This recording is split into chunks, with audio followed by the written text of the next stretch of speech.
Hello there and welcome. It is I, the Godzilla Talker, rising up from the depths, back again to bring you another new video.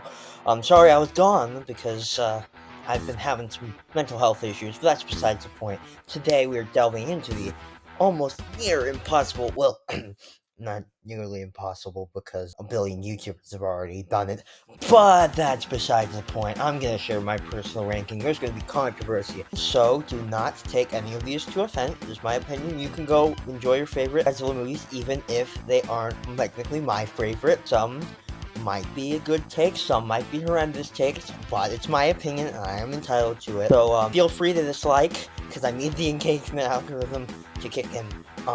So, let the hate flow through you. And let's just jump right in with the worst Godzilla movie, and you all know where this is going.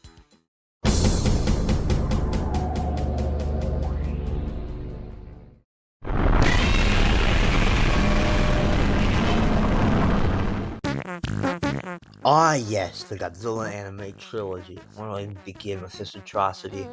I don't even know how to rank these three, to be honest. I think number 38 would be Godzilla City on the Edge of Battle because of just, God, how wasted Mechagodzilla was.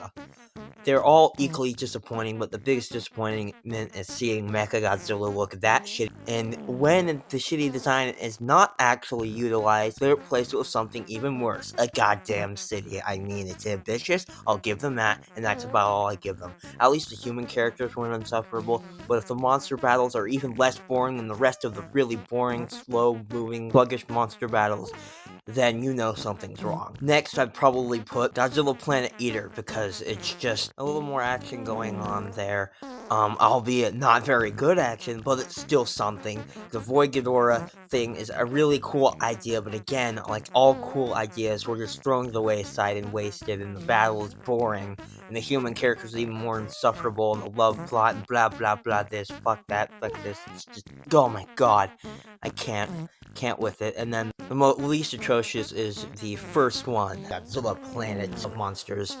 It sets it up really well. I actually enjoy the backstory of our main character, even if he becomes insufferable by the end of it, and just wasted everything that this movie could have built up. I mean, it was still a disappointment on release, but we still had faith in it. The rest of it could bring, and it just completely let us down. Yes, this is worse than Godzilla's Revenge. I would much rather go watch that pile of shit than watch this. It's way more entertaining. There's actual decent morals behind that one, and you know what? I can respect what Ishiro Honda was going for.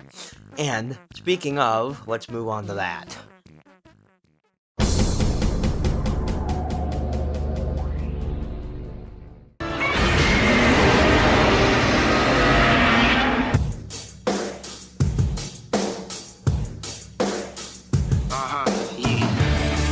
Gotcha! We're really going to be talking about the Godzilla movie that is almost as big of a monstrosity as Diddy himself, Godzilla 1998. Oh boy, I already hear the Godzilla 1998 supporters in the comments typing furiously, oh, well, it doesn't matter if they butchered Godzilla's character. If you remove Godzilla from the title, it's actually a good monster movie. Heard it or not? No, it isn't. No, it fucking isn't. It is not a good movie. It is a shitty fucking movie anyways. Not only does it butcher Godzilla's character, but the characters are bland, the story is forgettable, the acting is atrocious, the writing is atrocious. Okay, I'm just gonna slow down right there. If you do think it's a good Godzilla movie, then it's your opinion. But in my personal opinion, yes, the movie does suck. Ferris Bueller is infuriating. I want to punch him in the face every single time I see him. Matthew Broderick has his best acting chops here, and they still suck. And also, same thing with Audrey. I want to punch him in the face. The only redeeming quality about this, in my opinion, is that Zilla somewhat has a good design, even though it removes everything good about the Godzilla character and replaces it with just a chinned iguana. Of course, John Reno, he's the delight to see. But other than that, yes, this is a one big pile of stinky fish. As overplayed out as that reference is, it does smell that bad. Alright, there's not really much else I can say about this movie that hasn't already been said, Jurassic Park rip off this, bad CGI that, blah, blah, blah, blah, blah. It's overplayed at this point. I do agree with that, Godzilla 1998 fans. Anyway, besides all of that, let's just move on to the next thing. We're gonna be here all day if we keep ranting about the shitty ones. We need to get on to the good stuff in a little bit.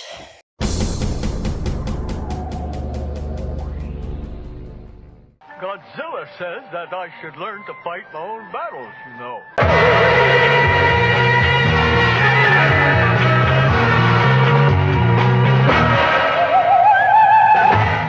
Oh boy, here we go. Godzilla's Revenge / All Monsters Attack from 1969 at number 34. Oh dear. Well, you guys are gonna hate to hear this, but I am sort of a little bit of a defender. A tiny bit of a defender of this movie. I know, it sounds preposterous, but hear me out. If you have not seen the Japanese cut, you do not know the few things I can pick out of it that makes the movie somewhat worth existing. And that is the moral lessons. Now, on the surface, people say, oh, it's just like an anti-bullying thing with Godzilla and a lot of overuse of stock footage of his son and the kid, Ichiro, who's really annoying, and a terrible soundtrack, which all those things are there and present and make this a very bad movie. But what makes this thing stand out from the worst of the worst is the fact that Ishiro Honda was actually trying to do something with it. You see, back in the 60s when this movie was made, there was a whole thing with latchkey kids, and the economic boom at the time caused a lot of kids to be home alone for a long period of time while their parents were out at industrial jobs. And that is part of the issue that is tackled with Ishiro running around and doing all this stuff. It's a parallels with the real life events that are going on of this time. And a lot of these families that were living in latchkey, they only had to work and leave the kids alone at home because they were low on money and they needed to provide. And so the emotional moment at the end of the movie where the mom starts crying, and that's not present in the original version, it just hits really hard, is that's because that even though Ichiro is the hero of the story, stopping the burglars, that doesn't stop the grim reality that they are poor and that this situation isn't going to get much better for them. And I don't know if that's just me is hitting hard for, but just knowing the backstory behind all that, it does make this movie a little bit better, even though it's shit. And that there's a little bit of a redeeming quality to it that holds it back from being like the worst thing ever, even though it is painfully bad. Oh yeah, and of course Gabra is a pretty fun villain, and the monster action that's not stock footage is fun and silly and wacky, and has a Showa era charm. And so yeah, this is not the worst of the worst, but it's still really, really bad. Now let's move on to the good stuff, thank God.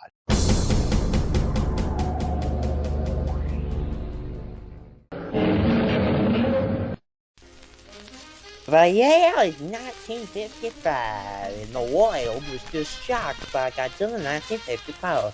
And how would Toho follow up that masterpiece?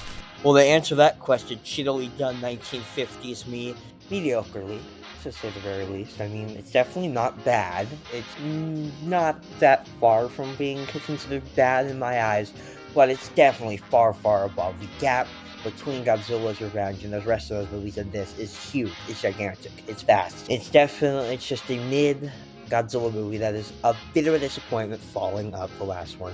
I mean, it is important because it introduced us all to the monster rumble that we know and love today with the introduction of Ankylosaurus, Killer of the Living, and of course, it's really fun. There's also that age-old story of the frame rate being accidentally set to be too low or too high, so that when Eiji Tsuburaya played it back, that the monster footage did not look slow and weighty, but in fact rabid and sped up and animalistic. And I actually kind of like how that looks. It has a really big charm to it, and that's the rest of this movie. There's the only thing going for it is charm. It definitely immediately drops the tone of the last movie, which I find to be a bit of a disappointment and a little bit of whiplash.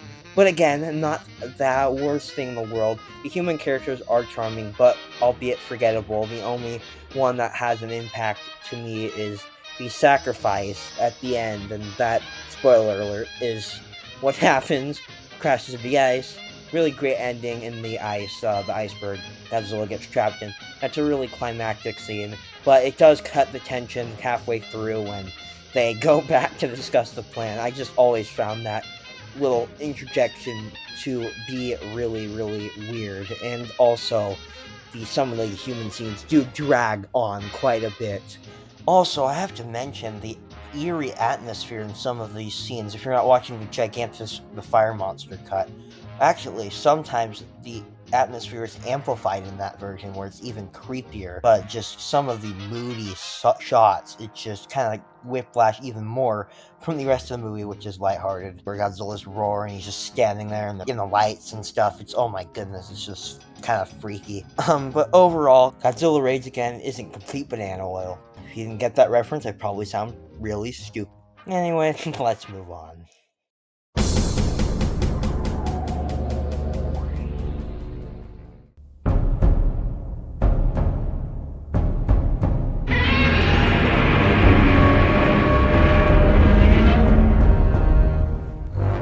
Godzilla vs. Megaguirus has one of the most badass themes to any Godzilla movie ever, and yet the movie itself is pretty mid.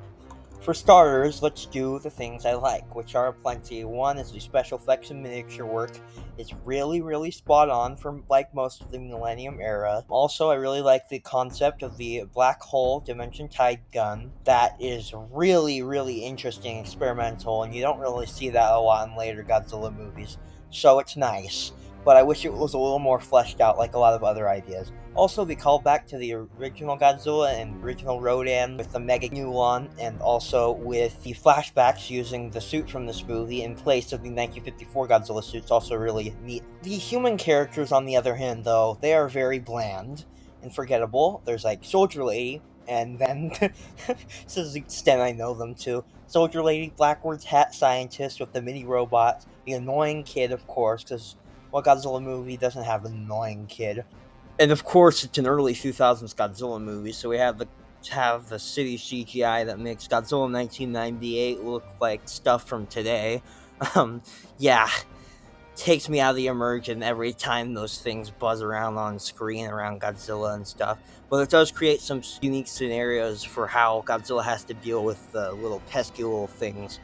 But besides this, the Mega Nulon really aren't all that great. There's also that infamous horrific scene where the Mega Nulon attacks two civilians. I don't know why they just randomly decided to throw horror elements into there, but it's cool. It doesn't really go all together until Megaguirus shows up, and even then, it's just another flying insect. It does create some really fun Showa style fights, and of course the infamous body slam. Overall, there's some really nice ideas that just don't get fleshed out, and overall this movie's just okay. Really could have done better.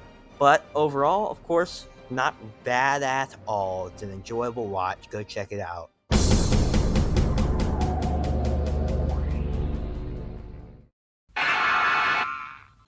Moving right along to a movie that I absolutely adore. No more mid shit. We're right into the classics. Godzilla vs. Megalon. The Godzilla movie that introduced Western audiences to his more silly, goofy side and led to some copyright goofs. And it does not hold up too well. But, that being said, I still absolutely love it. Every minute of it is action-packed, kaiju-filled. The beginning does take a little bit to get going, but once they're in the lab and the amazing villains, the Seatopian, show up, super memorable, although not that intimidating and weirdly dressed. The backstory steeped in mysticism with the lost continent of Mu and the sun that they built artificially for themselves, and the fact that nuclear bombs are disrupting their everyday way of life, and so then they send up their sea god Megalon to teach those human folk a lesson. Okay, I just synopsized the movie. I need to be giving my critical thoughts on it instead. That being said, well,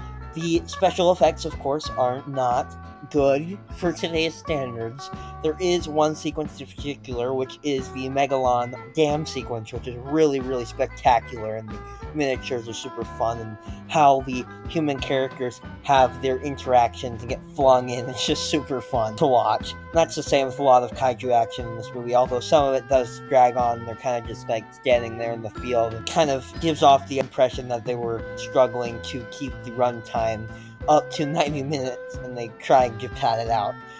the human characters, going back to them, they are memorable, although not very good. They're fun and quirky like most Showa Godzilla characters, and that's why I do like them.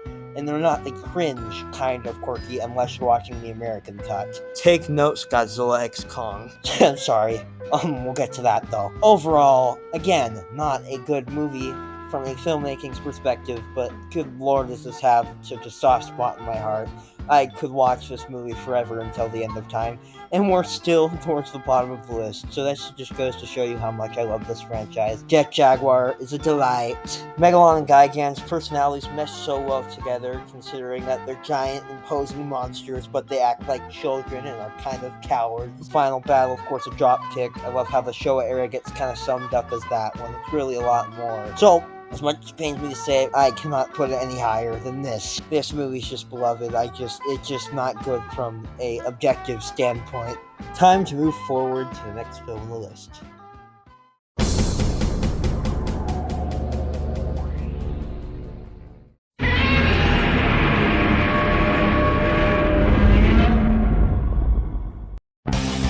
Written within the hallowed halls of Godzilla lore comes a tale where Toho and Swift Retaliation made a movie of their own. Two very mixed and middle-of-the-road results. The Suitmation is perfect here, but the CGI, of course, and the green screen shots take you out of the movie at certain points. The human plot centered around the Godzilla chasers is a really nice idea, but it isn't fleshed out. The dynamic of the family themselves is also a mixed bag, with some banter being tedious and falling flat, and some actually being entertaining.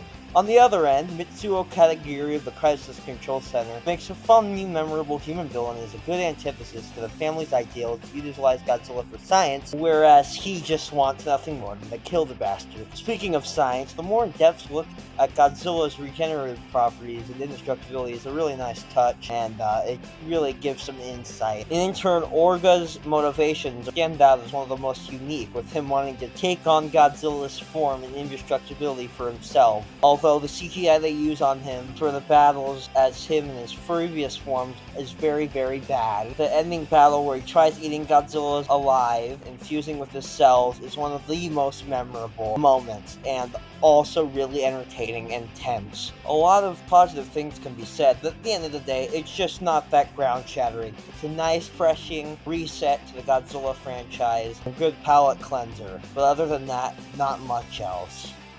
Moving on.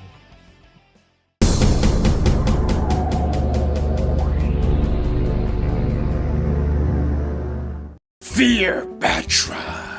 Alright, our first Heisei era movie of the list. And you may be saying, wait, isn't Godzilla vs. Space Godzilla supposed to be the worst one? Well, hear me out on this one. This is my least favorite for several reasons. Human characters are very annoying at first, and I feel like a sort of adventure tone at the beginning falls pretty flat, along with the drama. It just comes off as really pretentious. Another complaint is, Godzilla really has its moments, but it's almost entirely a Mothra film. I will have you know also that I've never been a big Mothra fan. Maybe it's PTSD from seeing Godzilla get humiliated by Mothra's twin offspring in the first one, but trust me, we'll get to that. Patrick kicks total ass, and the best parts are when he's on screen wrecking shit. Special effects are like most of the Heisei era are great, but its flaws in terms of battles shines brightest during the dreaded beam spam. Before we get too deep into that, I should probably get into the plot stuff.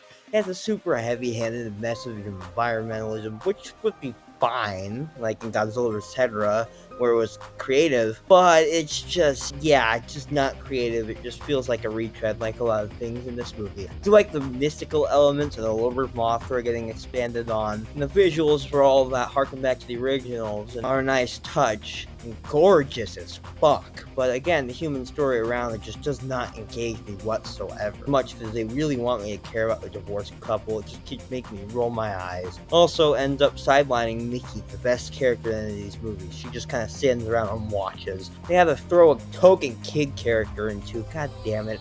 Why do they feel like they gotta keep doing that anyways? Shelby-Jim replacements doing a good enough job replacing the Peanuts here, but they still don't have that iconic factor that those two have. As little as Godzilla's involved throughout, Mothra scenes with her destroying the city is tense and entertaining, and I love how it interplays with the humans, and it's one of the highlights of many amazing special effects. Godzilla destruction took a long time coming, but it's brief and isn't anything special. And finally, when they all meet up, we get one of the weaker fights in the Heisei era with one of the most impressive set pieces. It's just spam, spam, spam, beam, beam, beam, and it makes Godzilla a background character again at times. Sometimes I even forget he's in the title, although not too dynamic. The fight is still entertaining and memorable like the rest of the movie, with the Ferris wheel getting dropped on Godzilla and the building, but Godzilla again just gets humiliated here. Despite all of its flaws and how negative I made it sound, it has a ton of rewatch value and it's overall a satisfying entry in the franchise. Next.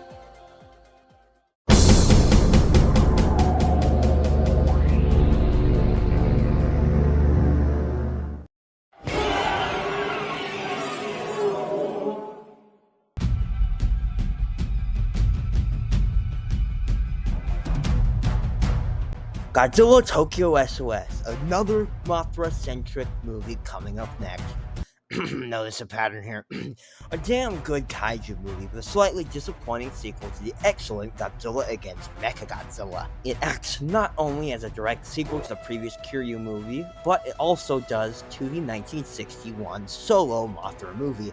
It in turn drops the best elements of it human story-wise, Akane Yashiro, and throws her amazing character to the side for a new protagonist, one which I care almost near nothing about. And also throwing in what could be considered nostalgia bait with the returning cast member from said Mothra movie and Toho veteran, Hiroshi Koizumi, which is a pleasant surprise. But of course they had to add more generic kids characters since the original Mothra was geared towards kids. Great! These ones aren't too annoying though. Actually, they're not much bad at all, but the human plot for the most part is unremarkable and mediocre and exists just to pad out the runtime. The suitmation and puppetry here is the best of the entire franchise by far. Climax is incredibly entertaining, the visuals for Mothra are purely breathtaking. Godzilla's characterization as kind of a lumbering, overgrown doofus who's not that threatening, and it's always like, what? Doesn't really change here. And he, like in other Mothra-centric movies, is cast asunder in favor of the Mothra stuff. But the Mothra stuff is much stronger here than the previous movie I discussed, with the connections to the classics. It doesn't just feel like a rehash, although it's still not that strong. Now, talking about Mothra's strong moments, the sacrifice she made to protect her offspring and dying in front of them is gut-wrenching and tragic. The revenge that they have on Godzilla feels much more warranted, not pissing me off like it did in 1954. The setup with the Shobijin pleading for the bones of Godzilla to be returned to his rightful resting place to lay his restless spirit to peace is a unique setup and again bring the fantasy elements to the forefront. This is the perfect segue into Kiryu, whose foundation of course is built on the bones aforementioned. He of course kicks ass and the monster fight is one of the best in the entire franchise.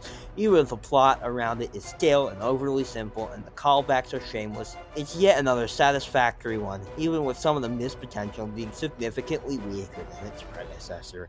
Let's move on.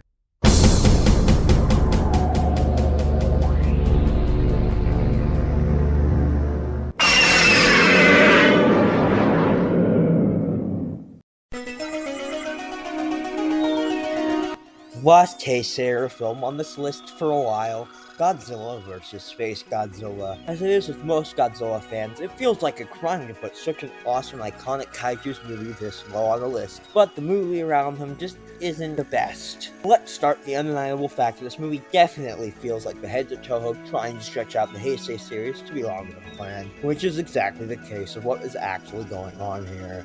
There are so many retreads from the previous movies with a new mech and Mogera, which is nice to see return by the way regardless, and also the government's other newfangled plan to try to stop them. Also, I much appreciate that it has more Miki in it, even if she just feels like she's being used as a device to set the substandard plot in motion. Before we get to the compelling elements, aka the monster plot, we have to start with the tonal whiplash from the previous movie in the series, Godzilla vs. Mechagodzilla 2, with almost no seriousness.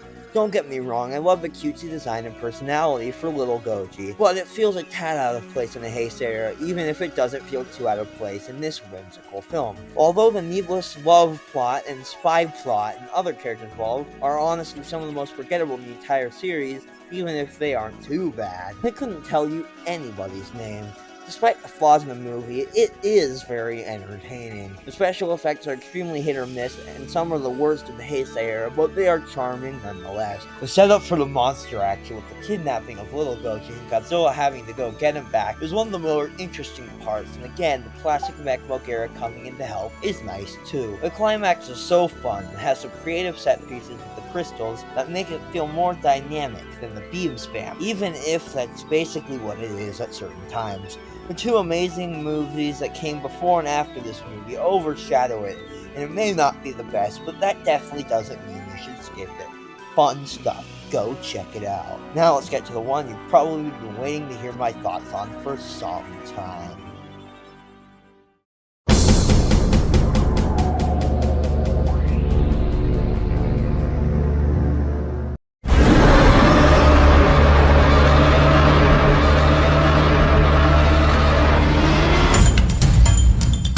Alright, on to the newest edition in the series, and boy was it an absolute blast. When I saw this in theaters over a year ago, we were cheering. Of course, every show aired flashback. Somehow it felt even more ridiculous than any of those, with Kong's power glove and him getting his tooth changed out. It was pure joy. Then why, you may ask, is it just barely making it into the top 25? Well, plain and simple, at the end of it I was just left like, oh, that was it?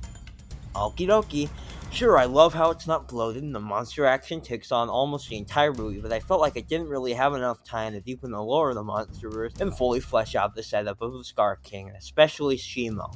All of their exposition kind of felt spewed out at once in the middle of the film, and it didn't really do anything too different with it. It's just another ancient battle story like the ones we've seen that have played out so many times, and that kind of took away the expectations of these two.